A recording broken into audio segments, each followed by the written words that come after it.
They confessed things they never did, and yet the confessional whispered them back, as if they had. Some said it wasn't a voice at all, only the sound of their own thoughts. Twisted, repeated, made cruel, but the records show something stranger. No one who entered that wooden booth ever came out the same, and one priest never came out at all. A thin current, the color of old pewter, sliding between reeds that sway without wind. The banks are empty, the water is silent. Then, through the morning mist, the parish comes into view. It is not large, a stone building. Slanted with age, its mortar dark from years of storms. The steeple barely rises above the tree line, as if ashamed to call attention to itself. The bell, if there is one, does not ring. It was 1897, and this was the only parish for miles. Community it served was already shrinking fishermen who no longer fished, farmers whose fields had gone fallow, families who had buried more children than they'd raised. They didn't gather here for celebration. They came because there was nowhere else to go, and no one, not even the parish priest, spoke much inside its walls. The first thing a traveler would notice was not the church itself. It was what stood just inside its doors. The confessional looked too large for the space. A wooden chamber, almost ornate, that seemed older than the church around it. Its surface was carved with twisting figures' faces, half hidden in robes, hands outstretched as if pleading or warning. They were not figures anyone recognized, no saint, no biblical scene. No one could say what country or what faith had first inspired it. The story, as the locals told it, was simple enough. The confessional had been shipped from a monastery overseas as a gift or a sale. No one could quite agree. The ship's ledger said it had been loaded in Trieste, though the crate itself carried no marking.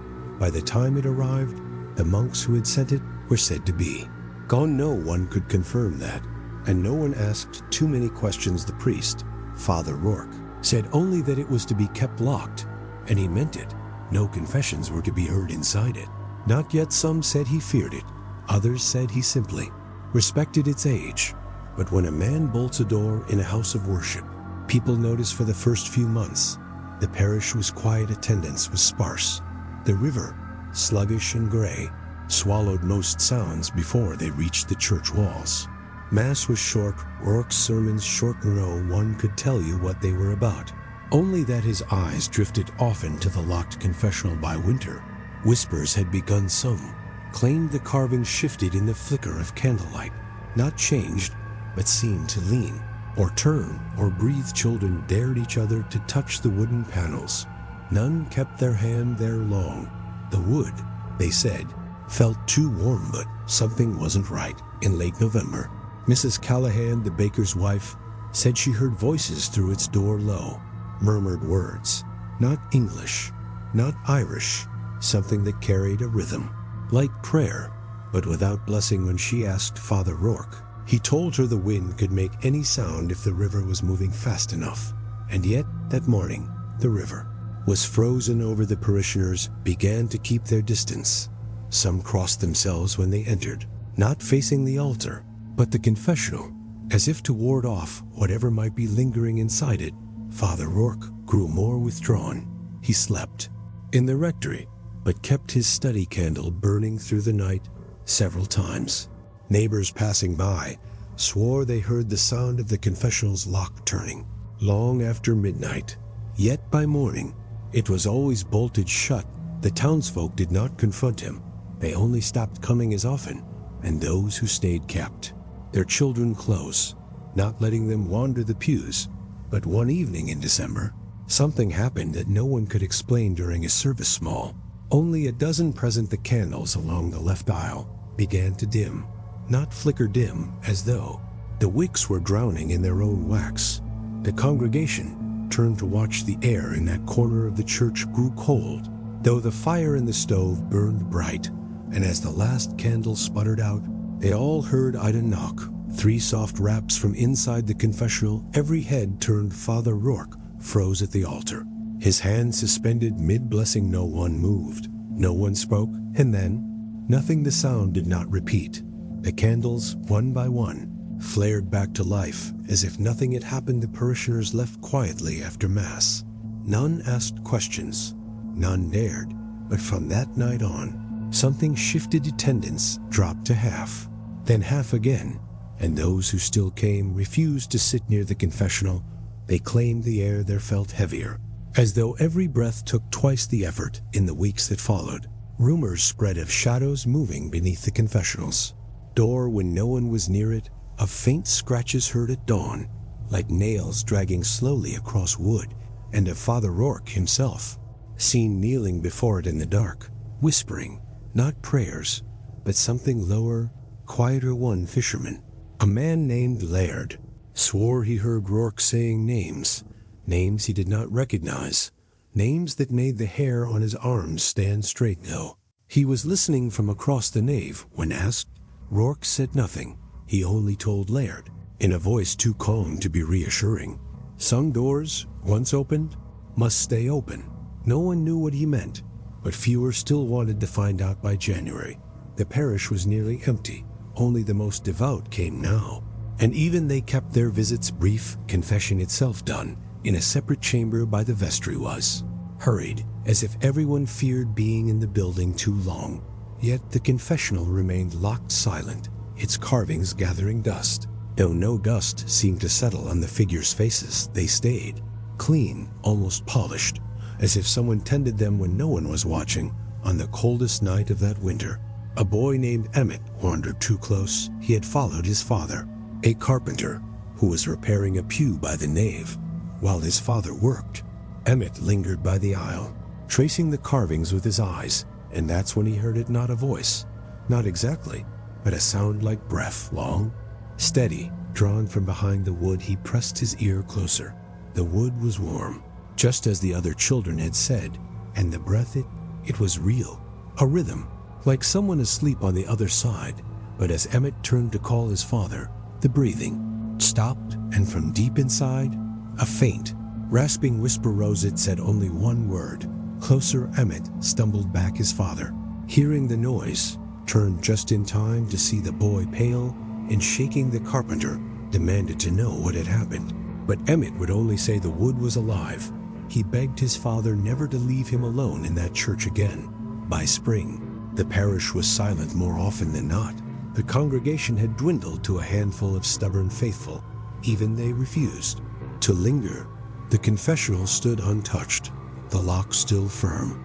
Yet every passerby swore they felt something shift inside it, like a weight pressing against the door, like something waiting. Father Rourke stopped speaking of it entirely. He gave his sermons quickly, eyes fixed on his missal, and dismissed his flock without ceremony.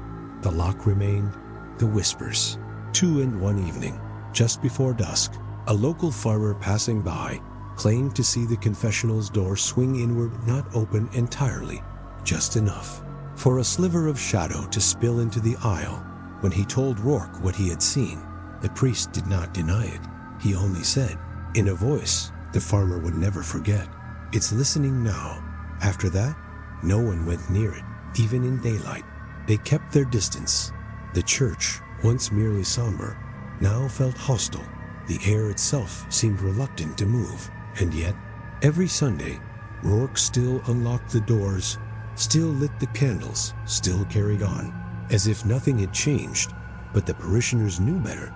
The parish was not quiet anymore, not truly, and in the weeks that followed, something would force every one of them to admit it, because whatever had come with that confessional, it had begun to listen, and soon it would speak. The storm had left the river swollen, a broad sheet of dark water pushing against its banks.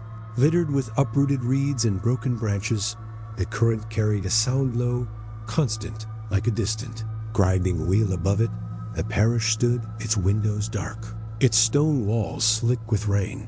The steeple leaned against a sky the color of wet slate. The bell rope dangled, unmoving. No chime had been heard since the wind first struck for a week. The church had no light, no power for the few lamps it owned. Only the stove and a dwindling collection of candles. The storm had not damaged the building, but it had unsettled its people. They came to Father Rourke not for Mass, but for calm, to hear his voice. To be told that the rising river would recede and the nights would soon warm again, they sat in the nave, huddled near the front pews, the rest of the church swallowed by shadow, beyond the reach of the candles. The confessional loomed its carvings, seemed sharper in the dim glow, their lines catching the flicker like moving veins for days. Rourke avoided it, but as the wind howled and the parishioners whispered of bad omens, he made a decision. The locked door was unbolted for the first time. The confessional would be used. He did not announce it. He simply slid the key into the lock, turned it, and let the weight of the wood swing open. The hinges moaned. The sound lingered in the nave long after the door had stopped moving. One by one, the candles were moved closer, their flames trembling as if they sensed something they could not see. The parishioners watched in silence. Some crossed themselves, others averted their eyes. That evening, as the river swelled and the wind swept grit against the windows, Rourke invited the first penitent inside. A woman, known only as Mrs. Fallon, stepped forward. Her face was pale, even in the dim light. Her hands, hidden in her shawl, trembled she. Knelt, the door closed behind her, with a sound like a soft exhale. The others waited. They listened to the wind. They watched the candlelight crawl over the walls, inside the booth. The priest's voice was calm. Measured, he asked the usual questions, her sins, her doubts, her burdens. But her answers faltered. She began with hesitation, as if unsure of what she had come to confess. Her breathing grew shallow. Her words stumbled, and then her tone shifted. She began describing something she claimed had happened 3 years prior. A fire afield, a man burned alive. She spoke of watching him, of holding the lantern, of turning away as the flames consumed him. But Mrs. Fallon had no such history. She had lived quietly, raising 2 children, never traveling more than a few miles from her home. Her voice broke as she insisted, over and over, that she had done no such thing, that these were not her memories, that she had never even seen a man burn. Her breath quickened. The priest leaned closer, whispering for her to calm herself, to speak carefully. The wooden walls around them seemed to catch and hold every sound, amplifying her panic until it filled the narrow chamber. That's when he heard it, not from Mrs. Fallon, not from himself, but from the wood. A faint, deliberate tapping, slow, rhythmic 3 beats, then silence, and 3 more. The priest said nothing. Mrs. Fallon did not seem to hear it. She clutched the edge of the kneeler, shaking, whispering now to herself, prayers that did not sound like any. He had taught her when the door finally opened. She stumbled out. Her face was drained of color, her lips moving without sound. The shawl hung from one shoulder, nearly falling to the ground as she made her way to the exit. The others stared as she passed. She did not meet their eyes. She did not pause to cross herself. At the threshold, she stopped only once. Her voice was barely audible. A hoarse whisper carried, "On the draft, it's not my sin."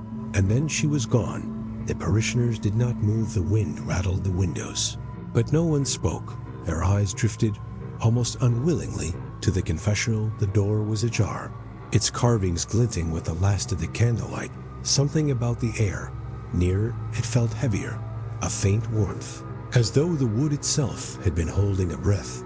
One man, an older farmer named Coyle, muttered under his breath. He said the woman had looked as though she had seen her own grave, and though no one repeated it, every one of them silently agreed. Whispers began to spread, not loud, not in daylight, but in corners and in kitchens, of what Mrs. Fallon had said, of the way she had looked, and of what the confessional might have drawn out of her. Some said the storm had unsettled her mind. Others said the confessional had done it, that whatever monastery had built it, whatever hands had carved those figures, had left something behind, something that remembered. Father Rourke said nothing publicly, but in the rectory, the caretaker claimed he heard the priest speaking softly late at night, not praying, repeating, as though reciting a list. No one could say for certain what he was whispering, only that his voice, usually steady and warm, carried a tone more suited to confession than to comfort. Over the next nights, more parishioners entered the booth, one by One each emerged with the same pallor, the same tremor in their hands. Some spoke nothing as they left. Others muttered fragments, phrases that made no sense. Dates they could not recall, living through names no one in the village knew. The candles burned lower each night, their wax pooling, faster than seemed possible, and always, at least once per confession, there was the tapping soft even from somewhere inside the would-be the fifth night. The parishioners were no longer calm. They came still, desperate for solace, but none stayed once their confession was given. They filed out quickly, their eyes darting back to the confessional, as though afraid of turning their backs on it, and yet none of them refused to enter, as if something not Rourke, not fear, was pulling them to it. The storm outside began to calm. The river slowly receded, the wind softened, but inside the church, the unease deepened, because with every whispered confession, with every pale figure stumbling into the cold night, the feeling grew stronger. The confessional was not just listening, it was choosing, and on the seventh night, as the last candle sputtered out, Father Rourke realized something he would never speak aloud. The storm had passed, but whatever had been waiting inside that booth, it had only just woken up. The camera moves through the parish at dawn. The river outside has calmed, its surface flat and cold, reflecting a pale, colorless sky. Frost clings to the grass by the banks. No voices, no footsteps, only the creak of the church's weathered sign as the morning wind stirs inside. The nave is still. Candles sit in puddled wax, their blackened wicks curved like claws. The confessional remains open, its wood dark and polished, as though it absorbs what little light the day offers. The carvings, their faces half turned, seemed to lean toward the pews, listening. The storm had ended, but the whispers had not. It began slowly, with rumors spoken in kitchens, away from children, stories told by those who had entered the booth during the blackout, each story different, each stranger than the last. First was Agnes Mallory, a widow in her 50s. She had confessed only mild sins, idle gossip, a day skipped from Mass. But when she rose to leave, she heard a voice, her father's voice. He had been dead 12 years. And yet, in the confessional, his whisper was clear. It accused her, not of gossip, not of absence from the church. It accused her of drowning him. Agnes froze. Her father had died in his sleep, his body found still and cold in his chair. She had been by his bedside that night. There was no river, no water, no drowning, but the voice persisted. It repeated the words as if they were a fact she had simply forgotten. It grew louder as she moved to leave, until the sound was all she could hear. By the time she staggered into the nave, she was trembling. She would not speak of it in detail, only muttering that the booth knew too much.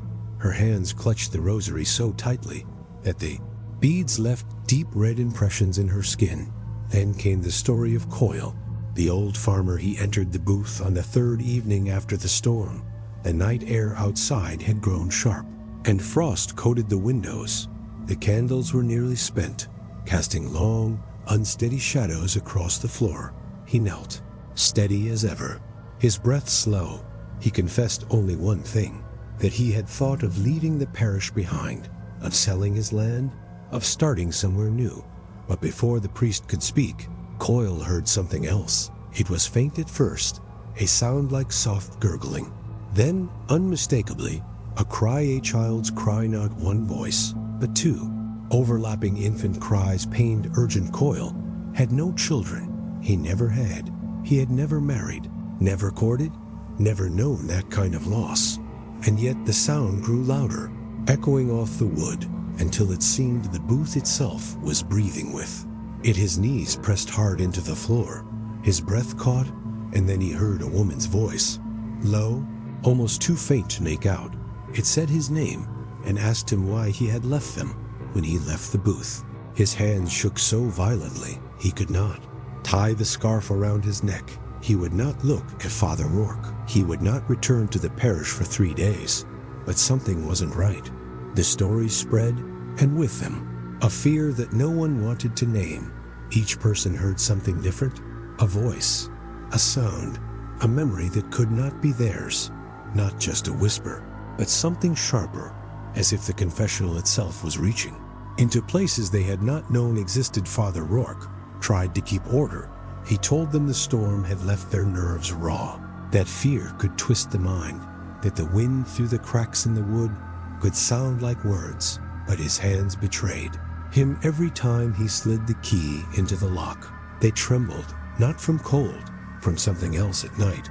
Alone in the rectory, the caretaker heard Rourke pacing. He no longer prayed aloud. Instead, he muttered, low, almost frantic, as though repeating phrases to himself over and over. Sometimes, the caretaker could make out the words. They were not prayers by the end of the week. Only a handful still came to Mass. Most avoided the booth entirely, but those who entered did so with the heaviness of people stepping into their own graves. None stayed inside long. All left pale, lips pressed tight, refusing to speak of what they'd heard. The confessional, though, seemed to take on a life of its own. Its panels grew slick to the touch. Even when the air was dry, the carvings appeared darker, their edges almost wet in the candlelight, and more than one villager claimed, in hushed tones, that they had felt the wood pulse beneath their hands, like a slow, deliberate heartbeat one night. As the wind scraped at the windows, Father Rourke entered the booth himself, not to hear confession, to sit, to listen. The rectory candle burned in the nave, its flame unsteady. The lock clicked shut for nearly an hour. There was silence. Then, faintly, a sound carried through the door. Not a voice, not tapping, breathing slow, even, but heavy. It did not match Rourke's own. The caretaker, listening from across the nave, said later that he wanted to run, but his feet would not move. He stood frozen, his hands gripping the back of a pew, as the breathing grew louder. Then, a whisper, not in English, not in any tongue he knew.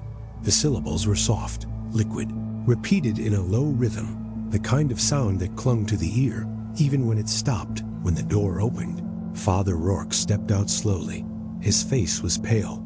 His eyes did not meet the caretaker's. He said nothing, only locked the booth and walked back to the rectory.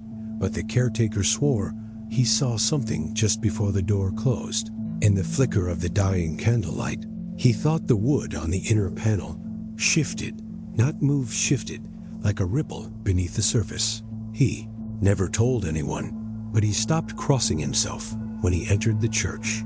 He said later it felt pointless, and that's when he heard it, not the breathing, not the whispers, but a new sound. In the middle of the night, from inside the locked confessional, a soft, steady scratching like nails dragging against wood. Not frantic, not desperate, patient, measured, as if whatever was inside was tracing its way to the door. By the next morning, Father Rourke had changed. His sermons were shorter, his voice quieter. He no longer looked at his congregation when he spoke, and when he held the key to the booth, the tremor in his hands was no longer subtle. The villagers noticed. They did not ask questions. They only kept their distance, whispering among themselves that the confessional was not just listening anymore. It was remembering, and if it could remember, it could speak. The next confession would prove it. The night hung heavy over the river.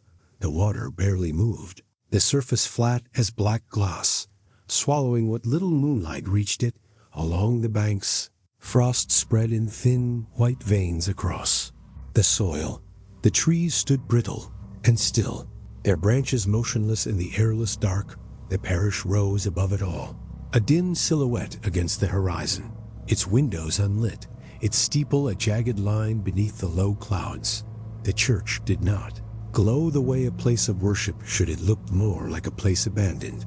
Though Father Rourke was still inside, he had barred the doors himself, a heavy timber through the handles, the key pocketed. The locks turned one by one. No visitors tonight, no parishioners, only him and the booth. The candles burned low in the nave, their light barely reaching the far end where the confessional stood.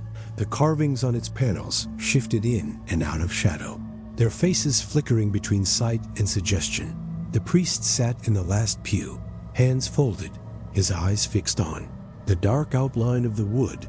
The air was still cold enough to turn his breath to a faint mist. Though the stove burned near the altar, the quiet was nearly complete. nearly because from across the nave, something whispered at first. It was soft enough to mistake for the groan of settling timber, a murmur just beneath hearing, like air slipping through a crack. But as Rourke stilled his breath, the sound took on shape, a pattern syllables, not words. He knew not Latin, not Gaelic, not anything he had ever heard. But something wasn't right. The sound didn't rise and fall like speech. It circled, repeating fragments, each slightly warped, as though the wood itself were struggling to form a tonely priest. Did not move, he did not speak, he only listened.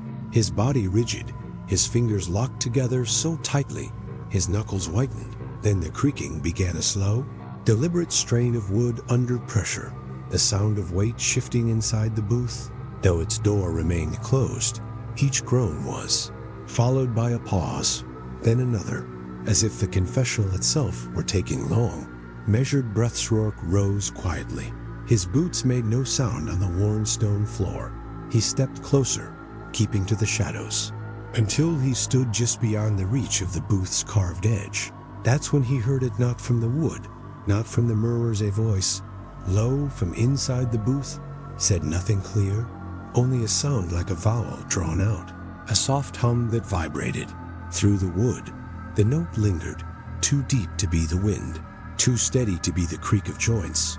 It felt alive. The priest staggered back, his boot heels striking stone, the sound echoing louder than it should have in the empty nave.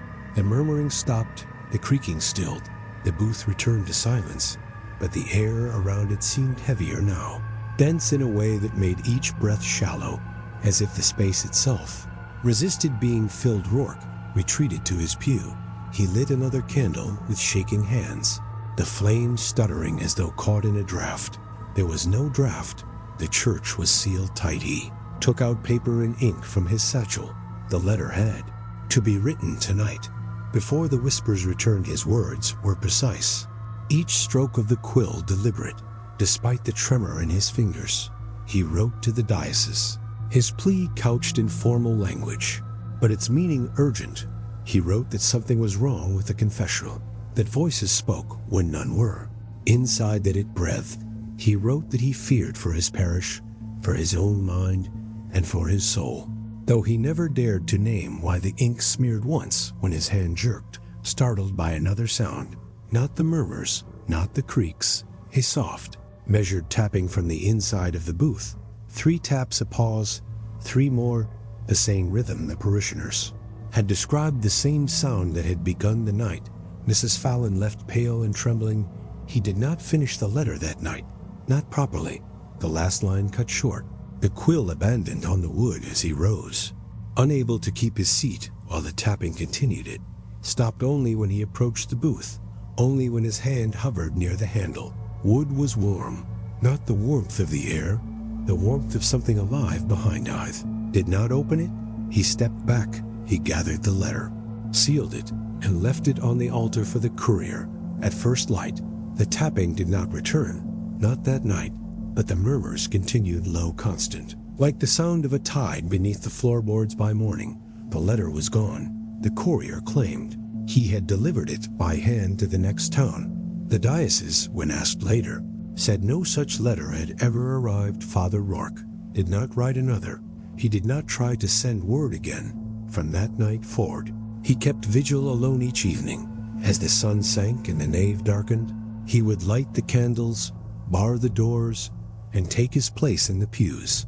He would watch the booth, he would listen, and every night the murmurs grew clearer, closer, as if the wood was learning how to speak. By the end of the week, he no longer prayed aloud. He simply sat, motionless, waiting for the night to end. But one night, as the last candle burned low and the shadows stretched long across the stone floor, the murmurs stopped. The booth was silent. The air was still. And then, from deep inside the wood, a single word formed. It was not in any language Rourke knew, but somehow he understood its meaning. It was his name, and it was waiting for him to answer. The road into the village was empty, a thin strip of mud and frost, lined by bare hedges, and a sky drained of all color. The only movement came from the river, sluggish but restless, pulling fragments of ice along its slow current. That night, a stranger arrived, a soldier, traveling alone, his boots marked with days of road dust. The uniform he wore was faded, the edges frayed from weather and wear. He carried no weapon, only a pack and a quiet, deliberate way of walking. The parish doors were still open when he reached them. Father Rourke, though the congregation had thinned almost to nothing, still lit the candles each evening, still kept the place warm, or at least tried to. The soldier stepped into the nave, the air immediately colder than outside. He did not cross himself. He only stood for a long moment, eyes fixed on the booth at the far end, the carvings catching and bending the candlelight. Rourke approached, his voice low. Even he asked if the man sought shelter, food, a bed for the night. The soldier shook his head. He had stopped only for one thing: confession. The priest hesitated for weeks now. Every confession had left its mark, not just on those who entered, but on him. Each penitent came out quieter, paler, some whispering of voices and sounds they swore were not their own. And the booth itself, it no longer felt like just a place of wood and shadow. But Rourke did not refuse. He took the key from his coat and unlocked the booth. The hinges moaned, the door swinging open to reveal the narrow, dark space within. The soldier stepped inside. Without pause he knelt. The door shut behind him. The priest entered his side of the booth. The partition between them, a thin veil of carved lattice. The candle on the floor flickered once, as if caught by a wind. Though no wind moved through the church, the soldier began his confession. His voice was steady at first, clipped in the way of men trained to speak with precision. He named sins of the road: anger, theft, a fight in a distant tavern. Each word was measured, but then he faltered. A sound crept into the booth, soft, deliberate, not from Rourke, not from the soldier. A whisper at first. It was faint enough to dismiss his breath, but it grew clearer, shaping itself into words neither of them had spoken. The soldier froze. His hands tightened on the wood of the kneeler, his knuckles pale in the flicker of the candlelight. The whisper did not stop. It grew louder, each word drawn out, deliberate, as though someone just beyond sight was speaking directly into his ear. And that's when he heard it: his own sins, not the ones he had confessed, the ones he had buried, the ones he had never spoken aloud, not to a priest, not to a friend, not even in thought when he could avoid it. The voice recited them one by one, names, dates. A single night on a distant field, where he had stood still and done nothing as another man died in his place. The voice described the smell of the blood, the sound of the man's breath, fading details. The soldier had spent years trying not to remember. He jerked upright, his head nearly striking the lattice. His voice, sharp and shaking, broke through the silence. Who is in here? The booth creaked, not a small sound, a deep, deliberate shift, as though something heavy had adjusted itself within the wood. The whisper did not pause. It spoke again, this time not in words, but in a sound low, steady, like the beginnings of a laugh. The soldier's breath turned ragged, the candlelight guttered, throwing the carvings on the lattice into warped, twisting shadows across the walls. And then, abruptly, he screamed, not a cry for help, not a curse, a raw, desperate scream, the kind a man gives when he knows he has been left alone with something he cannot see but knows is there. The door of the confessional slammed open. The soldier stumbled out, his boots striking hard against the stone. His pack fell from his shoulder as he bolted for the main doors, his hands clawing at the iron latch. The candles along the aisle flickered wildly as the doors burst outward, a gust of cold air following him into the night. He did not return his scream. Faint in the distance, carried down the road and was swallowed by the river wind. The church fell silent again. The booth remained open, its door gently swaying, as if someone inside had just exhaled. Father Rourke stood in the nave, unmoving. He did not call after the man. He did not follow. He only stared at the booth, the tremor in his hands now a visible shake, the quill ink still smudged on his fingers from the letter that had never reached Rome. The night passed slowly. Each candle burned to its base. The booth stayed open, the carvings gleaming weightly in the fading light by morning. The soldier had not returned. His pack was gone. No one in the village claimed to have seen him after he fled. But something remained hanging from the door of the confessional, draped carefully as though placed there by deliberate hands. Was the soldier's uniform, the coat and trousers, folded with precise care, the insignia still pinned to the collar. No blood, no mud, no sign of a struggle, but no body. Rourke touched the fabric. It was cold, damp, though the air was dry, and faintly, in the silence of the nave, he thought he heard it again, not the whisper, not the creak, a breath, long and steady, drawn from behind the carved panels, as if whatever was inside had finished. Listening, and was now waiting for someone new to enter. The sky over the parish was colorless, neither day nor night, only a pale, washed-out hue that flattened the fields and dulled the river into a single sheet of muted steel. The village itself had gone quiet. Even the dogs no longer barked when the church bell should have tolled inside. The nave smelled of wax and cold wood. The pews sat empty, save for the few who still came to pray and left quickly, whispering their petitions with their eyes fixed firmly on the altar, not the far end of the church. Where the confessional stood, the soldier's uniform still hung on its door, folded, undisturbed, its insignia glinting faintly whenever a candle wavered near. No one had touched it. No one dared. That morning, Father Rourke made his decision.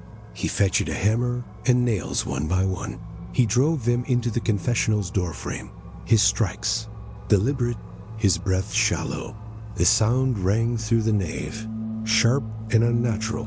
In the quiet, each nail sank into the wood with a dull, splintering crunch. Sealing the booth shut, the villagers who lingered near the entrance watched in silence. None spoke, but every eye followed each swing of the hammer as though it might provoke something from behind the carved panels. When the last nail was driven, Rourke pressed his hand to the wood. It was warm, almost faintly damp, as if something inside was breathing against the grain. He pulled his hand away quickly. His palm trembled for the first time in weeks. The booth remained still. No murmurs, no creaks. Only the sound of the river, faint beyond the walls.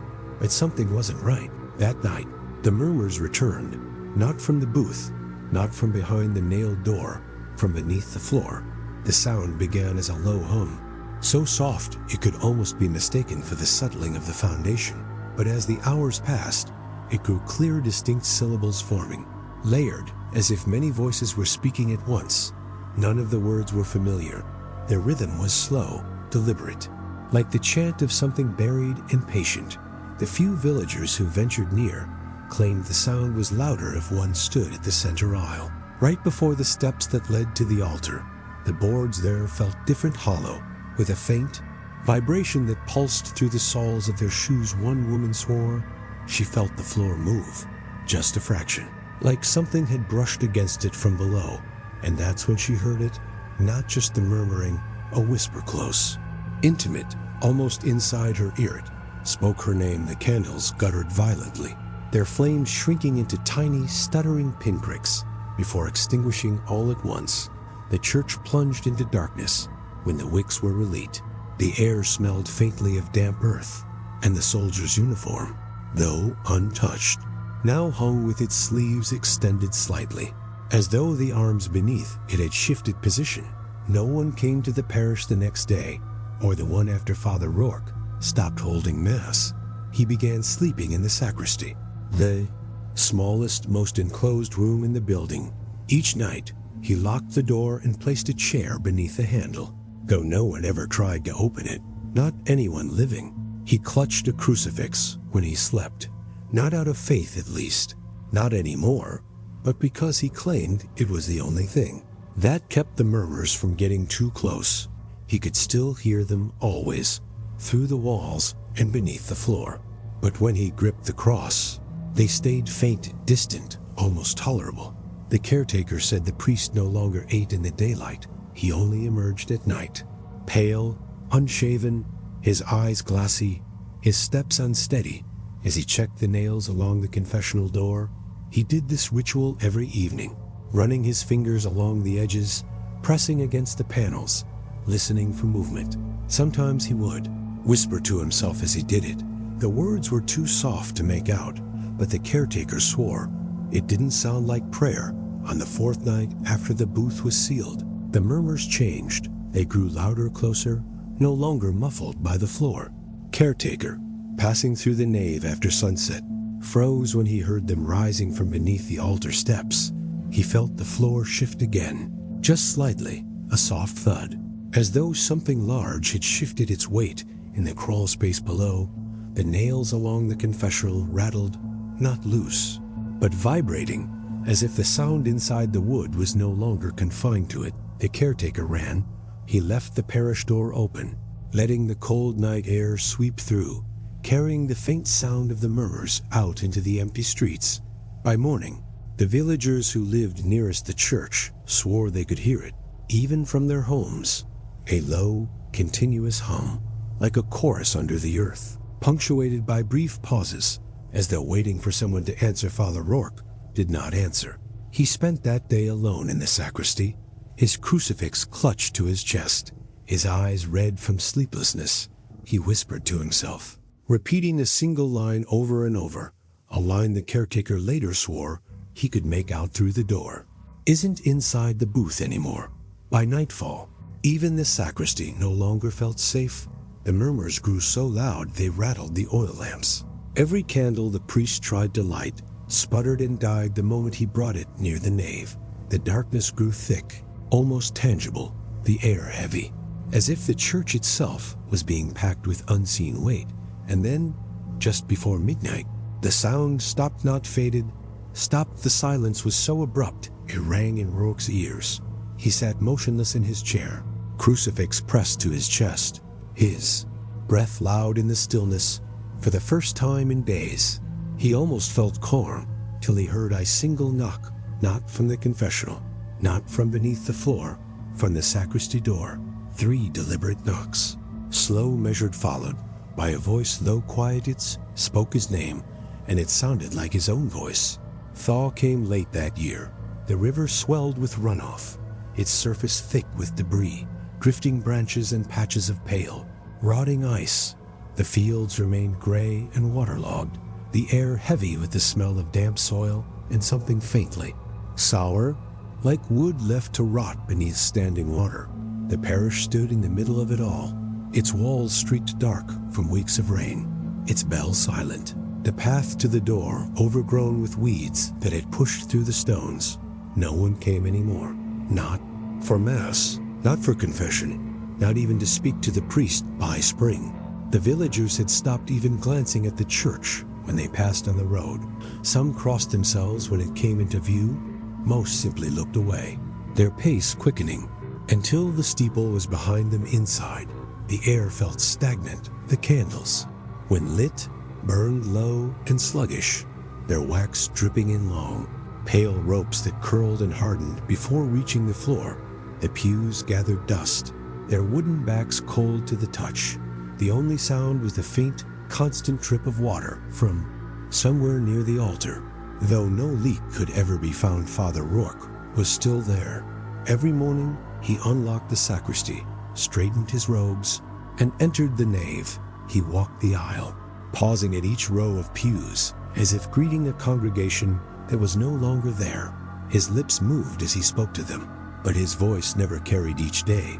He lit the candles each day. He stood at the altar and began Mass to an audience of no one. He would speak the prayers in full, his voice quiet, his eyes scanning the empty pews as if waiting for a response. But something wasn't right. At times, while speaking, he would stop mid-phrase.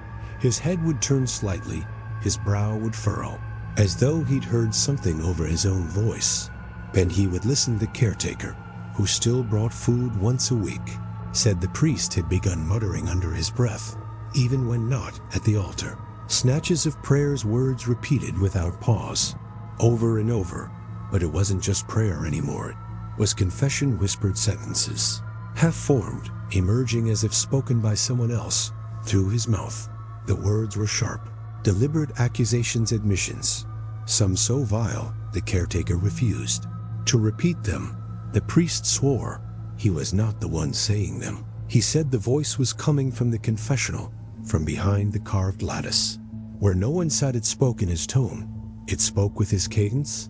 It confessed thoughts he had never had, sins he had never committed at first. He tried to ignore it. He spoke louder during Mass, his voice breaking with strain as if volume could drown it out. But the whispers grew stronger, clearer. By the second week of spring, the caretaker found him kneeling in the center aisle, his hands clamped over his ears, his lips moving soundlessly. The confessional door, still nailed shut, thudded softly with each whispered phrase, as though something inside was pressing against the wood. And that's when he heard it, not the murmurs, not the creaks, but the priest's own voice, carrying softly through the nave, coming from the booth itself, repeating a sentence over and over, a confession no man should ever claim as his own. The caretaker did not open the door.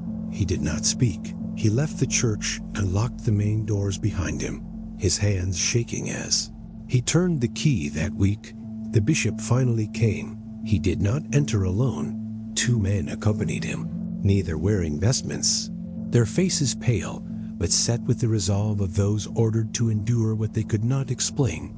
They spoke briefly with Rourke. The conversation was low, nearly whispered, though witnesses said the priest's responses were scattered. His eyes unfocused, his hands clutched so tightly around his crucifix that his knuckles had turned gray within the hour. The order was given. The parish would be sealed. Wooden planks were fitted across the doors, nails driven into the windows. The bell was removed from its tower, its weight lowered carefully to the sodden earth outside. The altar was stripped of its cloths, its chalices taken away, but the confessional was left. The bishop had the nails checked, each one tested, each hinge reinforced. The door was chained, its edges wrapped with thick rope, soaked in blessed oil, and still, before leaving, he stood in front of it for nearly a minute, silent, his face pale beneath the brim of his hat. Some said they saw him lean closer, as if listening, as if he heard something no one else could. He did not speak of it. He simply turned, motioned to the men, and left the church. Behind, the parish doors were shut and barred, the keys taken to the diocese, never to be returned. But on certain nights, when the wind off the river was still, those who lived closest to the hill swore they could hear it faint beneath the sound of water and the distant groan of the trees. The low, calm speaking, in the exact tone and cadence of a priest no one had seen in weeks. And on those nights, the candles in the nearest homes would flicker there. Flames would shrink, and sometimes they would go out. The hill was bare when they found it again. The weeds had swallowed most of the path, leaving only a faint depression where stone had once been laid. The river below still dragged its slow current, carrying with it the faint stench of rot and mud, as though the water had never quite cleared. It was 1998. The church had been gone from maps for decades. Its records ended in a single line, closed by order of the diocese. No reason, no explanation, only the date when the crew arrived. They expected rubble. They found walls weathered, streaked black with moss, but intact. The roof sagged, the bell tower split, yet the structure still stood, hunched and silent, as if waiting. The boards across the doors were brittle. The first swing of a hammer sent one falling away with a hollow clatter. The air that legged out was stale, dry, carrying the faint, unmistakable smell of wax that had burned out long ago inside. Dust lay thick across the pews. The altar stood stripped and bare, its surface warped by damp. The air felt heavy, as though each breath had to be pulled through layers of something unseen. But something wasn't right. The confessional, it still stood at the far end of the nave. The carvings, though dulled by age, still caught the dim light that filtered through the broken windows. Its door was nailed, chained, and bound with rope that had long since dried and cracked. The wood, darkened by time, looked almost wet in certain angles, as if it held a sheen of moisture. No one could explain. None of the workers wanted to touch it. Their job was to assess the structure, not the artifacts. But each time someone passed near the booth, they hesitated. One said it felt colder there, just by a degree or two. Another swore he heard the faintest sound when he stood too close, a whisper. Not words, just the cadence of breathing at first. They dismissed it as wind through the cracked boards, the old structure settling after years sealed. Tight, but then the foreman heard was inspecting the floor near the center aisle, marking the hollow sections for reinforcement, when he realized the sound was coming from behind him, not from the broken windows, not from the eaves from the booth. That's when he heard it, not just breathing, whispered syllables, faint, deliberate, each separated by a pause, as if someone on the other side of the door was struggling to form words. He stood there for nearly a minute, unmoving, the hairs on his arms prickling as the whispers ebbed and rose, like a tide finding its rhythm. No one else in the crew wanted to approach, so he did what he could. He recorded. Set a small cassette recorder on the floor near the booth, pressed the red button, and stepped back. The crew watched from a distance, none daring to cross the aisle. For 10 minutes, the recorder captured only the faint, uneven sound of air drawn in, exhaled, drawn in again.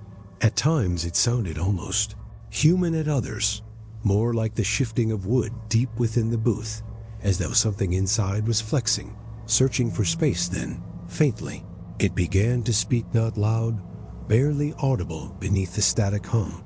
But the foreman swore he recognized the sound. It was a voice, not just any voice, his own. The tape caught only fragments, disjointed sentences, each broken by long stretches of silence, a list of actions he did not remember taking, a name he did not recognize, repeated 3 times, each time softer, as though drifting away. The others said he froze when he heard it, his face drained of color, his lips parting slightly, as though he might speak, but could not find the words.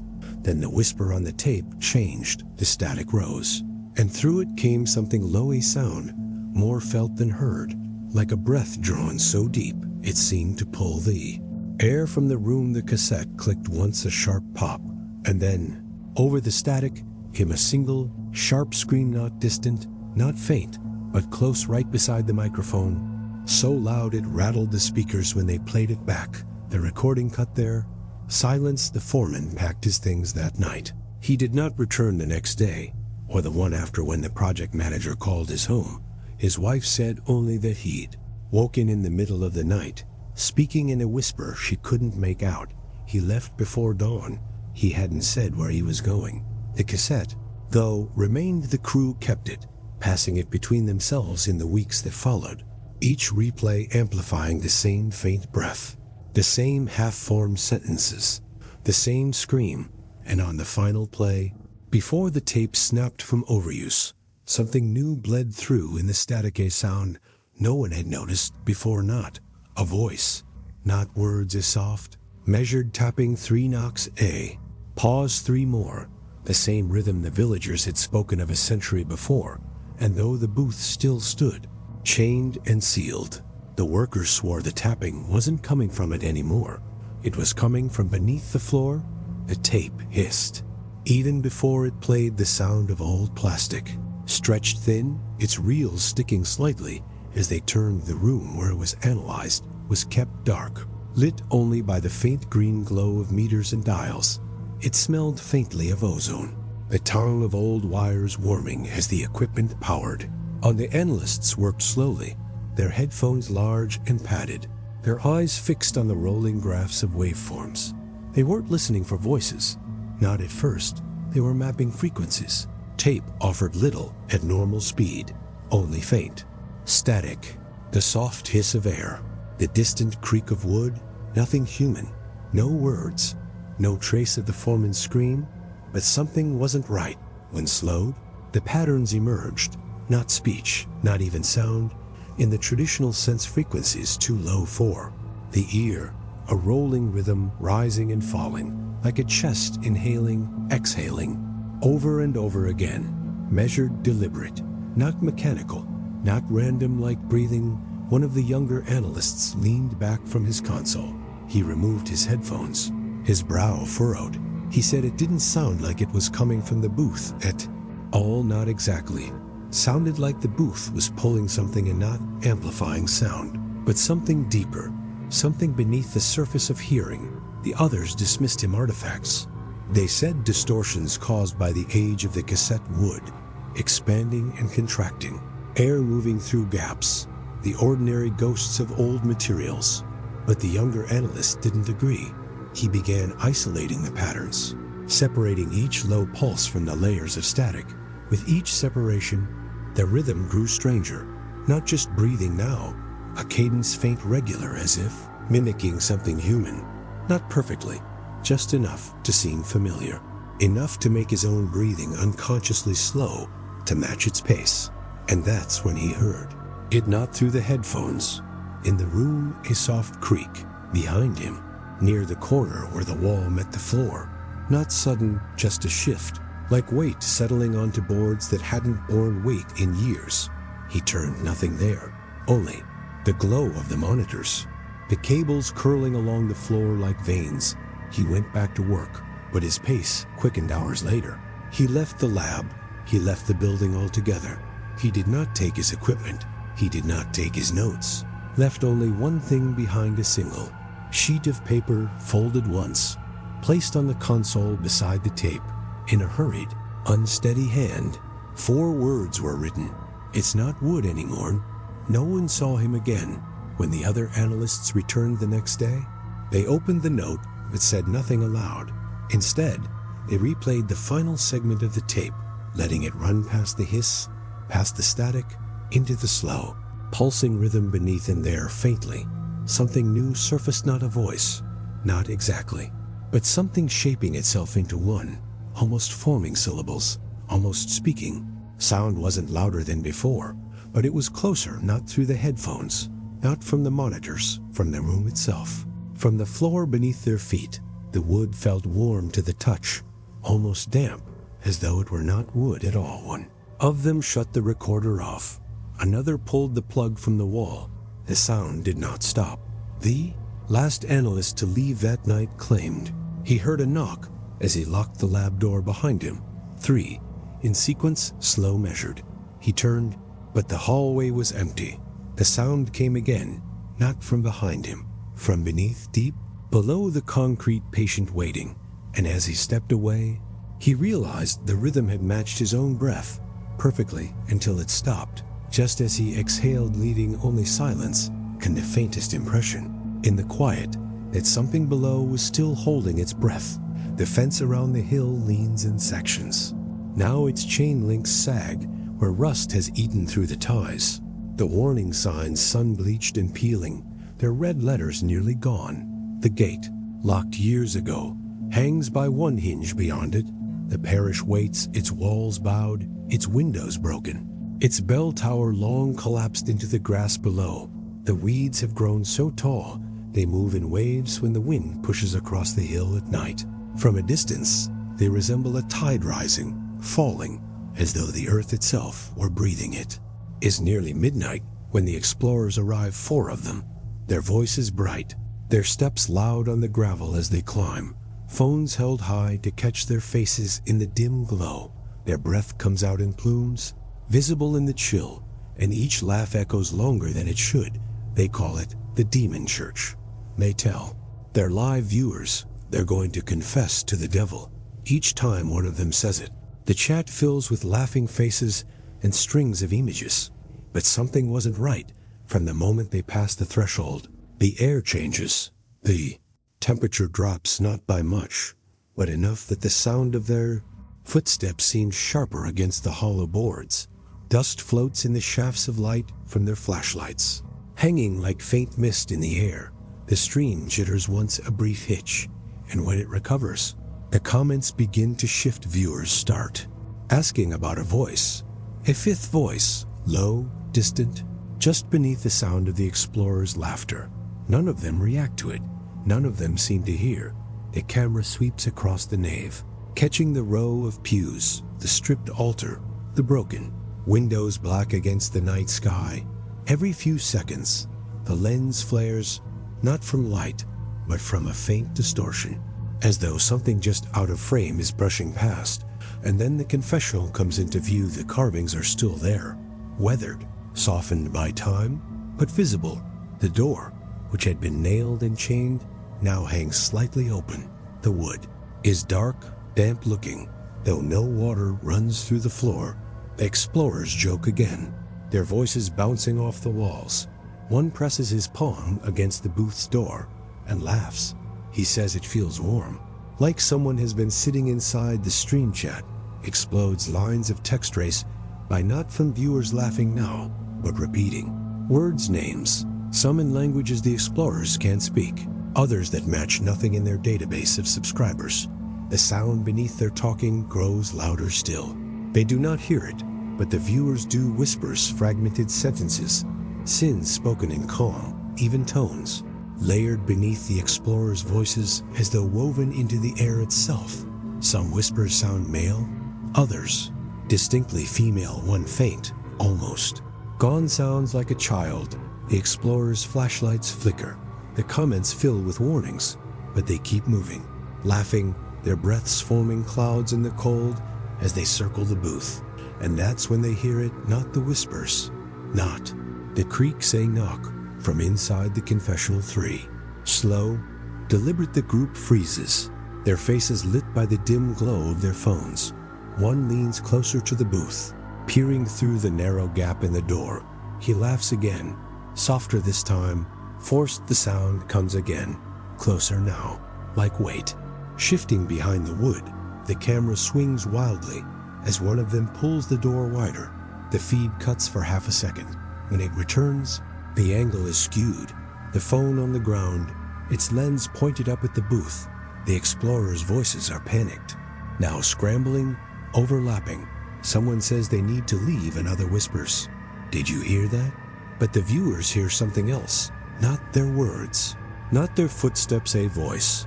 Soft, calm, measured, repeating a name. Not one of the explorers, not one of the viewers. A name no one recognizes. The booth door creaks wider. The phone shifts, its microphone catching every scrape, every whisper. The faint sound of someone or something breathing in time with the explorers. Own breath, the stream chat floods with text. Dozens of viewers claiming they can see someone crouched in the booth's shadows. Others swearing the face is familiar. Though none can agree on whose the explorers don't see it, they're moving toward the exit now, their voices low, trembling, as if unsure why they're whispering. The phone tips, its lens tilted just enough to catch the booth as the last of them backs away. The door swings open on its own, slow, deliberate. The feed cuts to black, no outro, no sound, only a single frame, frozen for an instant before the stream ends. The inside of the booth empty still, and in the silence that follows, some viewers swear they heard a breath, low, calm, not through speakers, not from the recording, but from behind them, in the room where they watched, their own breath falling perfectly in time with it, until it stopped. Some say the booth still whispers, though not in any language we know, and if you listen closely, it may not echo what you've done, but what you were always going to do. The parish remains sealed, but the sound travels.